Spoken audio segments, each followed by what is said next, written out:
ನಮಸ್ತೆ friends, welcome back to my channel Jaya Hegde Kannada YouTube channel. ನಾನು Jaya. Friends, ನೀವು ನನ್ನ ಚಾನಲ್ಗೆ ಹೊಸಬರಾದರೆ ಸಬ್ಸ್ಕ್ರೈಬ್ ಮಾಡಿಕೊಂಡು ನೋಡಿ. ಹಾಗೆ ನಾನು ಹಾಕುವ ಎಲ್ಲ ವಿಡಿಯೋದ ನೋಟಿಫಿಕೇಶನ್ ನಿಮಗೆ ಬರುತ್ತೆ. ಹಾಗೆ ಒಂದು ಲೈಕ್ ಮಾಡಿಬಿಡಿ ಫ್ರೆಂಡ್ಸ್. ನಾನು ಇವತ್ತು ಹ್ಯಾಂಗಿಂಗ್ ಪಾಟ್ಗಳನ್ನೆಲ್ಲ ರಿಪೋರ್ಟಿಂಗ್ ಮಾಡ್ತೀನಿ. ಅದಕ್ಕೆ ಯಾವ ರೀತಿ ಮಣ್ಣನ್ನು ತಗೋಬೇಕು ಮತ್ತು ಯಾವ್ಯಾವ ಪ್ಲ್ಯಾಂಟ್ಗಳನ್ನು ನಾನು ಹ್ಯಾಂಗಿಂಗ್ ಪಾಟಲ್ಲಿ ನೆಟ್ಟಿದ್ದೀನಿ ಅನ್ನೋದನ್ನೆಲ್ಲ ತೋರಿಸ್ತೀನಿ. ನಾನು ಇದಕ್ಕೆ ಪಾಟಿಂಗ್ ಮಿಕ್ಸ್ನು ಕೂಡ ರೆಡಿ ಮಾಡೋದನ್ನು ಕಂಪ್ಲೀಟಾಗಿ ತೋರಿಸ್ತಾ ಇದ್ದೀನಿ. ಹಾಗಾಗಿ ವಿಡಿಯೋನ ಎಲ್ಲೂ ಸ್ಕಿಪ್ ಮಾಡದೆ ಕೊನೆವರೆಗೂ ನೋಡಿ. ನಾನಿಲ್ಲಿ ಆಲ್ರೆಡಿ ನೆಟ್ಟಿದ್ದೀನಿ ಡಯಾಂಥಸನ್ನು. ಅದರೊಳಗಡೆ ಇದು ಬನಾನಾ ಲೀಪು, ಇದು ಸ್ಪ್ರೆಡ್ ಆಗಿರಲಿಲ್ಲ. ಹಾಗಾಗಿ ಇದನ್ನು ಕಟಿಂಗ್ ಮಾಡಿ ಇದನ್ನು ನೆಡ್ತಾ ಇದ್ದೀನಿ. ನೋಡಿ, ಈ ರೀತಿ ಆಲ್ರೆಡಿ ಇದು ನೆಟ್ಟಿರೋದು. ಈಗ ನಾವು ಒಂದಷ್ಟು ಎಲ್ಲ ಪ್ಲ್ಯಾಂಟ್ಗಳನ್ನು ನಾನು ರಿಪೋರ್ಟಿಂಗ್ ಮಾಡೋಣ ಅಂತ ತೆಕ್ಕೊಂಡಿದ್ದೀನಿ. ತುಂಬ ಹಳೆಯದಾಗಿರುವಂಥ ಪಾಟ್ಗಳನ್ನು ನಾವು ರಿಪೋರ್ಟಿಂಗ್ ಮಾಡಬೇಕಾಗತ್ತೆ. ಯಾಕಂದರೆ ಅದೇ ಗಿಡದಲ್ಲಿ ಅದು ಚೆನ್ನಾಗಿ ಬರಲ್ಲ. ಹೊಸ ಹೊಸ ಪ್ಲ್ಯಾಂಟ್ಗಳನ್ನು ನಾವು ನೆಡ್ತಾ ಇರಬೇಕಾಗತ್ತೆ. ಹಾಗಾಗಿ ನಾನಿಲ್ಲಿ ಒಂದಷ್ಟು ರಿಪೋರ್ಟಿಂಗ್ ಮಾಡಬೇಕು ಅಂತ ಎಲ್ಲವನ್ನೂ ತೆಕ್ಕೊಂಡಿದ್ದೀನಿ. ತುಂಬ ಒಣಗೋಗ್ಬಿಟ್ಟಿತ್ತು. ನಾವು 6 ತಿಂಗಳಿಗೆ ಒಂದು ಸಾರಿ ಈ ಹ್ಯಾಂಗಿಂಗ್ ಪ್ಲ್ಯಾಂಟ್ಗಳನ್ನು ರಿಪೋರ್ಟಿಂಗ್ ಮಾಡ್ತಾ ಬಂದರೆ ಅದು ಚೆನ್ನಾಗಿ ಬರುತ್ತೆ. ಹಸಿರಾಗಿದ್ದರೆ ಮಾತ್ರ ಹ್ಯಾಂಗಿಂಗ್ ಪ್ಲಾಟ್ ಚೆನ್ನಾಗಿರುತ್ತಲ್ಲ. ಹಾಗಾಗಿ ನೋಡಿ, ಡಯಾಂಥಸನ್ನು ನಾವು ಆ ಕಟಿಂಗಿಂದನೇ ಬೆಳಿಬೋದು. ಹೂವಾಗಿ ಮುಗ್ದಿರೋವಂಥ ಕಟಿಂಗನ್ನು ನೋಡಿ, ಈ ರೀತಿ ಕಟಿಂಗನ್ನು ತೊಗೊಂಡು ನಾನು ಅದೇ ಪಾಟ್ ಒಳಗಡೆ ನೆಟ್ಟು ತೋರಿಸ್ತೀನಿ. ಈ ರೀತಿ ನೆಟ್ಟು ನೀವು ಗಿಡಗಳನ್ನು ಬೆಳೆಸ್ಕೋಬಹುದು. ನೋಡಿ, ಇದು ನೆಟ್ಟಿರೋದೇ. ಇದನ್ನು ಬಿಸಿಲಲ್ಲಿ ಇಡಬೇಕು. ಬಿಸಿಲಲ್ಲಿ ಇಟ್ಟರೆ ಚೆನ್ನಾಗಿ ಬರುತ್ತೆ. ಬನ್ನಿ ನೋಡೋಣ ನಾನು ಯಾವ ರೀತಿ ಪಾಟಿಂಗ್ ಮಿಕ್ಸ್ನ ತೊಗೋತೀನಿ ಅಂತ. ಇದು ನೋಡಿ, ಮಣ್ಣನ್ನು ತಗೊಂಡಿದ್ದೀನಿ. ಇಲ್ಲಿ ಇದು ಮರದಡಿಗಿರೋ ಅಂಥ ಮಣ್ಣಾಗಿರೋದ್ರಿಂದ ಸ್ವಲ್ಪ ಎಲೆಗಳೆಲ್ಲ ಇದೆ. ನೋಡಿ, ಈ ರೀತಿ ಮಣ್ಣನ್ನು ನಾವು ಚೆನ್ನಾಗಿ ಹುಡಿಯಾಗಿ ಮಾಡ್ಕೋತೀನಿ. ಅದು ಸ್ವಲ್ಪ ಗಂಟಾಗಿರುತ್ತಲ್ಲ, ಅದನ್ನೆಲ್ಲ ನಾನು ಚೆನ್ನಾಗಿ ಹುಡಿ ಮಾಡ್ಕೋತೀನಿ. ಯಾಕಂದರೆ ಅದು ನಾವು ಗೊಬ್ಬರಗಳನ್ನೆಲ್ಲ ಹಾಕಿ ಮಿಕ್ಸ್ ಮಾಡಿದಾಗ ಅದು ಗಂಟಾಗಿದ್ದರೆ ತುಂಬ ಚೆನ್ನಾಗಿ ಬರಲ್ಲ ಅಂತ ನಾನಿಲ್ಲಿ ಇವನ್ನೆಲ್ಲ ನೋಡಿ ಕೈಯಿಂದಾನೇ ನಾನು ಅದನ್ನ ಪುಡಿ ಮಾಡ್ಕೋತೀನಿ. ನಾನಿಲ್ಲಿ ಕೈಯಿಂದಾನೇ ಎಲ್ಲ ಕೆಲಸಗಳನ್ನು ಮಾಡ್ತೀನಿ. ಯಾಕಂದರೆ ನನಗೆ ಅದರಿಂದ ಒಂದು ರೀತಿ ಖುಷಿ ಕೊಡುತ್ತೆ. ಗ್ಲೌಸ್ಗಳನ್ನೆಲ್ಲ ಹಾಕ್ಕೊಳ್ಳಲ್ಲ. ನೀವು ಬೇಕಾದರೆ ಗ್ಲೌಸ್ಗಳನ್ನು ಹಾಕ್ಕೊಂಡು ಕೆಲಸಗಳನ್ನು ಮಾಡ್ಬೋದು. ಕೈ ಕೆಸರಾದರೆ ಬಾಯಿ ಮೊಸರು ಅಂತ ನಮ್ಮ ಹಿರಿಯರು ಹೇಳ್ತಾರಲ್ಲ. ಹಾಗಾಗಿ ನಾನು ಇದು ಕೃಷಿ ಕುಟುಂಬದಿಂದ ಬಂದಿರೋದಾಗಿದ್ದಕ್ಕೆ ನಾನು ಈ ರೀತಿ ಕೆಲಸಗಳನ್ನು ಇದೇ ರೀತಿ ಮಾಡ್ತೀನಿ. ನೋಡಿ, ನಾನು ಮಣ್ಣನ್ನು ಎಷ್ಟು ತೊಗೊಂಡಿದ್ದೀನೋ ಅದರಷ್ಟೇ ಗೊಬ್ಬರಗಳನ್ನು ತಗೋತೀನಿ. ಇಲ್ಲಿ ನಾನು ಕೌಡಂಗ್ ಕಂಪೋಸ್ಟು ಮತ್ತು ಎಲೆನ ಮಿಕ್ಸ್ ಮಾಡಿರೋವಂಥ ಗೊಬ್ಬರ, ನಾವು ಹಳ್ಳಿಗಳಲ್ಲಿ ಅದೇ ರೀತಿ ಮಾಡ್ಕೊಂಡಿರ್ತೀವಿ. ನಾನು ಪಾಟಿಂಗ್ ಮಿಕ್ಸ್ಗೆ ಆದಷ್ಟು ಇದೇ ಗೊಬ್ಬರನ ಹಾಕ್ತೀನಿ. ನೋಡಿ, ಇದರಲ್ಲಿ ನೈಟ್ರೋಜನ್ ಎಲ್ಲ ತುಂಬ ಹೇರಳವಾಗಿರುತ್ತೆ. ಹಾಗಾಗಿ ಈ ರೀತಿ ಮಾಡ್ಕೋತೀನಿ. ಈ ರೀತಿ ನಾವು ಪಾಟಿಂಗ್ಸ್ನ ಮಾಡೋದ್ರಿಂದ ಎಲ್ಲ ರೀತಿಯ ಗಿಡಗಳಿಗೂ ಬರುತ್ತೆ. ನಾವು ಈ ರೀತಿ ಪಾಟಿಂಗ್ಸ್ನ ಮಾಡಿಕೊಂಡ್ರೆ ಆಮೇಲೆ ನಾವು ಪರ್ಮನೆಂಟ್ ಪ್ಲ್ಯಾಂಟ್ಗಳನ್ನು ನೆಡಬೇಕಾದ್ರೆ ಸ್ವಲ್ಪ ಮತ್ತೊಂದಷ್ಟು ಗೊಬ್ಬರಗಳನ್ನು ಹಾಕಿ ನೆಟ್ಟರೆ ಚೆನ್ನಾಗಿ ಬರುತ್ತೆ ಪರ್ಮನೆಂಟ್ ಪ್ಲ್ಯಾಂಟ್ಗಳು.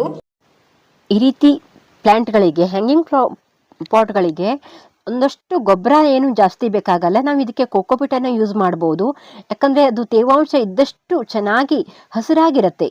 ಹಾಗಾಗಿ ಇನ್ನು ಮತ್ತೆ ಬೇಸಿಗೆಯನ್ನೆಲ್ಲ ಬರೋದು. ಹಾಗಾಗಿ ನಾವು ಇದಕ್ಕೆ ಕೋಕೋಪಿಟನ್ನು ಯೂಸ್ ಮಾಡ್ಬೋದು. ನಾನು ಕೋಕೋಪಿಟ್ ಬದಲು ಇಲ್ಲಿ ತೆಂಗಿನ ನಾರು ಮತ್ತು ಭತ್ತದ ಹೊಟ್ಟು ಎಲ್ಲವನ್ನು ಮಿಕ್ಸ್ ಮಾಡ್ಕೋತೀನಿ.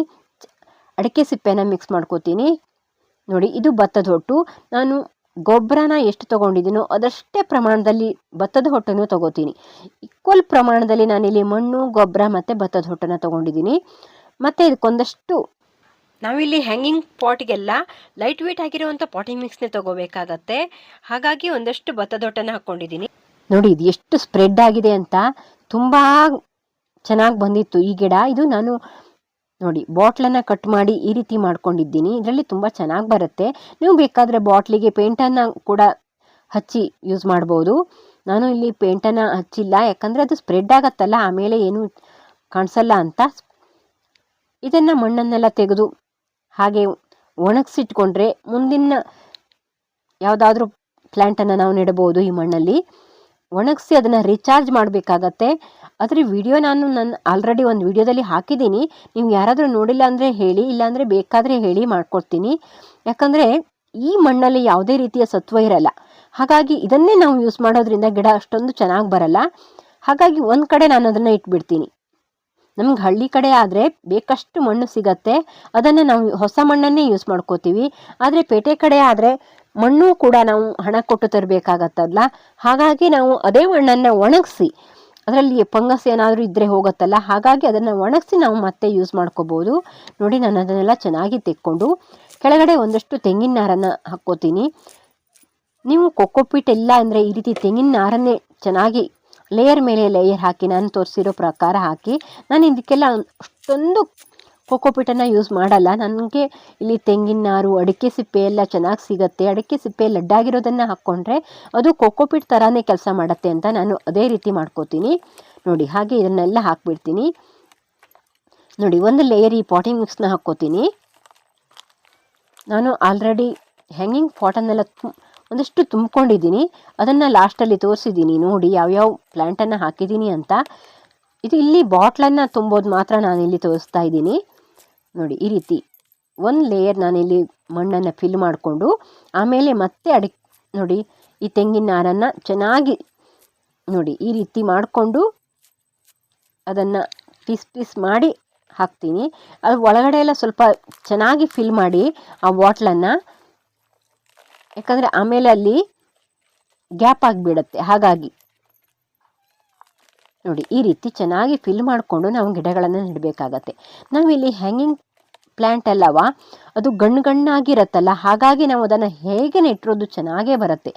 ನೋಡಿ ಈ ರೀತಿ ಒಂದು ರೀತಿ ತಗೊಂಡು ಈ ರೀತಿ ಅದನ್ನು ನೆಟ್ಟು ಮೇಲಿಂದ ಸ್ವಲ್ಪ ಮಣ್ಣನ್ನು ಹಾಕಿದರೆ ಸಾಕು, ಅದು ಎಲ್ಲ ಗಣ್ಣೊಳಗಡೆ ಕೂಡ ಬೇರು ಬರುತ್ತೆ. ಅದು ಚೆನ್ನಾಗಿ ಚಿಗುರು ಬರುತ್ತೆ. ಅದನ್ನು ನೀವು ಹೇಗೆ ನೆಟ್ಟರು ಹಾಗೆ ಒಗೆದ್ರೂ ಕೂಡ ಅದು ಬೇರು ಬಂದುಬಿಡತ್ತೆ. ಹಾಗಾಗಿ ನೀವು ಇದನ್ನು ಹೀಗೆ ನೆಡಬೇಕು ಅನ್ನೋದೇನಿಲ್ಲ, ನೀವು ಹೇಗೆ ನೆಟ್ಟರು ಬರುತ್ತೆ. ನೋಡಿ ಈ ರೀತಿ ನೆಟ್ಟು ಅದನ್ನು ಒಂದು 4 ದಿವಸ ನೆರಳಲ್ಲಿಟ್ಟು ಆಮೇಲೆ ಸ್ವಲ್ಪ ಬಿಸಿಲು ಬರುವಂಥ ಜಾಗದಲ್ಲಿಡಿ. ಈ ಹ್ಯಾಂಗಿಂಗ್ ಪ್ಲ್ಯಾಂಟಿಗೆಲ್ಲ ಅಷ್ಟು ಬಿಸಿಲು ಬೇಕಾಗಲ್ಲ, ಬಿಸಿಲು ಇಲ್ಲದೇ ಇರೋವಂಥ ಜಾಗದಲ್ಲೇ ಒಂದಷ್ಟು ಚೆನ್ನಾಗಿ ಬರುತ್ತೆ ಈ ಪ್ಲ್ಯಾಂಟ್ಗಳೆಲ್ಲ. ಹಾಗಾಗಿ ಒಂದಷ್ಟು ನೆರಳು ಬೇಕಾಗತ್ತೆ, ಬಿಸಿಲಿದ್ದರೆ ಸ್ವಲ್ಪ ಒಣಗಿದ ಹಾಗೆ ಆಗಿಬಿಡತ್ತೆ. ನೋಡಿ ಈ ರೀತಿ ನಾನು ನೆಡ್ತೀನಿ. ನೋಡಿ ಮತ್ತು ಇದಕ್ಕೂ ಕೂಡ ನಾನು ಇದನ್ನು ತುಂಬೋದನ್ನು ತೋರಿಸ್ತೀನಿ. ನಿಮಗೆ ಗೊಬ್ಬರ ಅಥವಾ ಯಾವುದಾದ್ರೂ ಗ್ರೋ ಬ್ಯಾಗ್ ಯಾವುದಾದ್ರೂ ಬೇಕಾದರೆ ಫ್ಲಿಪ್ಕಾರ್ಟಲ್ಲಿ ಲಿಂಕನ್ನು ನಾನು ಹಾಕಿರ್ತೀನಿ, ಪ್ರಾಡಕ್ಟ್ ಲಿಂಕ್ ಅಂತ ಬರುತ್ತೆ ವಿಡಿಯೋ ಕೆಳಗಡೆ. ಬೇಕಾದ್ರೆ ನೀವು ಎಲ್ಲವನ್ನೂ ತರಿಸ್ಕೋಬೋದು. ಒಂದೊಂದು ವಿಡಿಯೋದಲ್ಲಿ ಒಂದೊಂದು ಪ್ರಾಡಕ್ಟ್ ಲಿಂಕನ್ನು ಹಾಕಿರ್ತೀನಿ, ಎಲ್ಲವನ್ನೂ ತರಿಸ್ಕೊಳ್ಳಿ ನೀವು ಬೇಕಾದರೆ. ಬೂದಿ ಎಲ್ಲವೂ ಸಿಗತ್ತೆ. ಮತ್ತು ಕುರಿಗೊಬ್ಬರ, ನಾನು ಹೆಚ್ಚು ಕುರಿಗೊಬ್ಬರನ ಬಳಸ್ತೀನಲ್ಲ, ಅದು ಕೂಡ ಸಿಗತ್ತೆ. ಅದರಲ್ಲಿ ಒಳ್ಳೆ ನೈಟ್ರೋಜನ್ ಇರುತ್ತೆ. ಹಾಗಾಗಿ ಗಿಡ, ಗುಲಾಬಿ ಗಿಡ, ದಾಸವಾಳ ಗಿಡ ಎಲ್ಲ ಅದನ್ನು ಹಾಕಿದರೆ ತುಂಬ ಚೆನ್ನಾಗಿ ಬರುತ್ತೆ. ನೋಡಿ ಇದನ್ನು ಕೂಡ ಈ ರೀತಿ ಫಿಲ್ ಮಾಡ್ತೀನಿ. ನೋಡಿ ಚೆನ್ನಾಗಿ ಫಿಲ್ ಮಾಡಿ, ಯಾಕಂದರೆ ಮತ್ತೆ ನಾವು ಇದಕ್ಕೆ ಗೊಬ್ಬರಗಳನ್ನು ಹಾಕೋ ಅವಶ್ಯಕತೆ ಇರಲ್ಲ, ಮತ್ತು ಮಣ್ಣನ್ನು ಹಾಕೋ ಅವಶ್ಯಕತೆ ಇರಲ್ಲ. ಈ ಹ್ಯಾಂಗಿಂಗ್ ಪ್ಲ್ಯಾಂಟಿಗೆಲ್ಲ ತುಂಬ ಮತ್ತೆ ಮಣ್ಣು ಬೇಕಾಗಲ್ಲ, ಬೇರು ಅಷ್ಟೊಂದು ಚೆನ್ನಾಗಿ ಬರಲ್ಲ, ಸ್ವಲ್ಪ ಬೇರು ಬರುತ್ತೆ ಅಷ್ಟೇ, ಮೇಲ್ಗಡೆನೇ ಇರುತ್ತೆ ಬೇರು. ಹಾಗಾಗಿ ತುಂಬ ದೊಡ್ಡ ಪಾಟ್ ಏನೂ ಬೇಕಾಗಲ್ಲ, ಚಿಕ್ಕ ಚಿಕ್ಕ ಪಾಟಲ್ಲಿ ನಾವು ಈ ಹ್ಯಾಂಗಿಂಗ್ ಪ್ಲ್ಯಾಂಟನ್ನು ನೆಟ್ಕೋಬೋದು. ಹಾಗಾಗಿ ಬಾಟ್ಲಲ್ಲಿ ಕೂಡ ತುಂಬ ಚೆನ್ನಾಗೇ ಬರುತ್ತೆ ಗಿಡಗಳು. ಹಾಗೆ ನಾವು ನೀರನ್ನು ಹಾಕಿ ನೆರಳಲ್ಲಿಟ್ಟು, ಇವತ್ತು ಸ್ವಲ್ಪ ನೀರನ್ನು ಜಾಸ್ತಿ ಹಾಕಿ ಆಮೇಲೆ ಸ್ವಲ್ಪ ನೀರನ್ನು ಹಾಕಿದರೂ ಸಾಕಾಗತ್ತೆ, ತುಂಬ ನೀರೇನೂ ಬೇಕಾಗಲ್ಲ. ನಾವು ಇದನ್ನು ಬಿಸಿಲು ಬರೋವಂಥ ಜಾಗದಲ್ಲಿ ಇಡಲ್ವಲ್ಲ, ಹಾಗಾಗಿ ನೀರೇನು ಜಾಸ್ತಿ ಬೇಕಾಗಲ್ಲ. ಫ್ರೆಂಡ್ಸ್, ನಾನು ಒಂದಷ್ಟು ಇದನ್ನೆಲ್ಲ ಈ ವಿಡಿಯೋನೆಲ್ಲ ಮಾಡಿದ್ದೆ, ಆದರೂ ಕೂಡ ಮಾಡ್ತಾ ಇದ್ದೀನಿ. ಯಾಕಂದರೆ ನನ್ನ ಹೊಸ ಸಬ್ಸ್ಕ್ರೈಬರ್ಗೆ ಗೊತ್ತಿರಲ್ವಲ್ಲ, ಹಾಗಾಗಿ ಅವರು ಕೆಲವೊಂದು ವಿಡಿಯೋ ಅಂದರೆ ಹ್ಯಾಂಗಿಂಗ್ ಪಾಟ್ಗೆ ಯಾವ ರೀತಿ ಮಣ್ಣನ್ನು ಹಾಕ್ತೀರಾ ಅಂತ ತೋರಿಸಿ ಅಂತ ಕೇಳಿದರು. ಹಾಗಾಗಿ ಈ ವಿಡಿಯೋನ ಮಾಡಿದ್ದೆ. ನನ್ನ ಹಿಂದಿನ ವಿಡಿಯೋನ ನೋಡಿದವರಿಗೆ ಬೇಜಾರು ಅನಿಸ್ಬೋದು, ಆದರೆ ಹೊಸ ಸಬ್ಸ್ಕ್ರೈಬರ್ಸ್ ನೋಡ್ತಾರಲ್ಲ, ಹಾಗಾಗಿ ಮಾಡಿದ್ದೀನಿ. ಈ ವಿಡಿಯೋನ ಪೂರ್ತಿಯಾಗಿ ನೋಡಿದ್ದಕ್ಕೆ ಧನ್ಯವಾದ friends. Thank you for watching. ಮುಂದಿನ ವಿಡಿಯೋದಲ್ಲಿ ಸಿಗ್ತೀನಿ. ಹೀಗೆ ಹೊಸ ವಿಡಿಯೋಗಳ ಜೊತೆ ಬರ್ತೀನಿ. ಅಲ್ಲಿವರೆಗೂ ಟೇಕ್ ಕೇರ್, ಬಾಯ್. ಮತ್ತು ನಿಮಗೆ ಯಾವುದಾದ್ರೂ ವಿಡಿಯೋ ಬೇಕಾದರೆ ಕಾಮೆಂಟಲ್ಲಿ ತಿಳಿಸಿ, ಮಾಡಿ ತೋರಿಸ್ತೀನಿ.